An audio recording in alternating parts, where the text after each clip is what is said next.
आखिर क्यों घर परिवार में महाभारत न पढ़ने की सलाह दी जाती है? क्या यथार्थ से दूर रहकर हालात बेहतर हो सकते हैं? दुनिया का पहला मानस शास्त्र है गीता, लेकिन इसके बावजूद ये जिस ग्रंथ का हिस्सा है महाभारत, उसे हमेशा नकारात्मक दृष्टिकोण से ही देखा गया है। ऐसा माना जाता है कि महाभारत को घर में नहीं रखना चाहिए। क्या आप भी ऐसा ही मानते हैं? महाभारत एक ऐसा ग्रंथ है जो रिश्तों में लालच, स्वार्थ घुलने का क्या परिणाम होता है, इस पर बात करता है। महाभारत यथार्थ है और रामायण आदर्श। साधारण दृष्टि से पढ़ने वाला व्यक्ति जब उसकी विचित्र, विलक्षण घटनाओं के इतिहास को पढ़ता है तो उस पर उल्टा प्रभाव पड़ता है।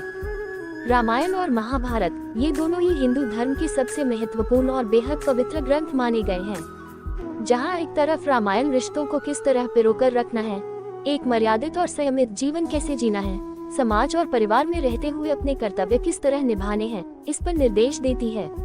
यही वजह है कि प्रायः हर हिंदू परिवार में आपको रामायण अवश्य मिलेगी। यहाँ तक कि रिवाज अनुसार जब बेटी घर से विदा होती है तब उसके परिवार वाले उसे रामायण देकर भेजते हैं ताकि वह उसके आदर्शों को अपने जीवन में उतार सके। वहीं दूसरी ओर महाभारत एक ऐसा ग्रंथ है जो रिश्तों में लालच, स्वार्थ घुलने का क्या परिणाम होता है, इस पर बात करता है। साथ ही महाभारत की कथा हमें ये भी समझाती है कि जब व्यक्ति मर्यादा विहीन हो जाता है, धर्म का साथ छोड़ देता है, तब उसका अंत भी निश्चित है। महाभारत और रामायण ये दोनों ही ग्रंथ हमें जीवन की सच्चाई और जीवन जीने के सही तरीकों को समझाते हैं, लेकिन इसके बावजूद महाभारत को घर में रखना कभी भी शुभ नहीं माना जाता। महाभारत श्री कृष्ण के समय में भी बताई जाती थी। पुरुषोत्तम श्री राम की कथा जाने कब और कैसे।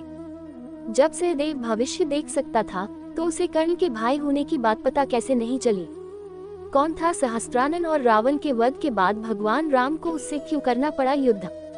जनश्रुति के रूप में ये धारणा प्रचलित है कि महाभारत को आदि से लेकर अंत तक पूरा नहीं पढ़ना चाहिए, क्योंकि ऐसा करने से परिवार में मनमुटाव होते हैं और कलह बढ़ने लगती है।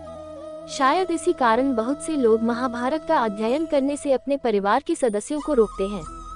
महाभारत के साथ जुड़ी हुई यह धारणा किस हद तक यथार्थ है, ये बात शायद कम ही लोग जानते और समझते होंगे, लेकिन यहाँ सवाल कह लीजिए या जिज्ञासा, क्या वाकई ऐसा होता है? यहाँ तक कि जिसमें श्रीमद् भागवत गीता जैसा सर्वोत्तम तत्वज्ञान विद्यमान है, उसके विषय में ये धारणा कैसे प्रचलित हो गई, इस विषय पर जानने का प्रयास करना चाहिए। बहुत से आर्टिकल और रिसर्च पढ़ने के बाद एक बहुत ही महत्वपूर्ण बात समझ में आई जो हमारी अपनी मनोवृत्ति से जुड़ी है।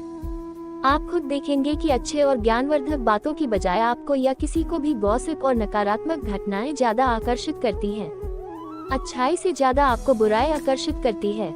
रामायण में त्याग की शिक्षा दी जाती है, जिसे अधिकांश लोग नकार देते हैं। वहीं महाभारत में आपसी रिश्तेदारी और सगे भाइयों में लड़ाई झगड़े के पूरे अवसर प्रदान किए गए हैं। ये बात ज्यादा लोगों को आकर्षित करती है।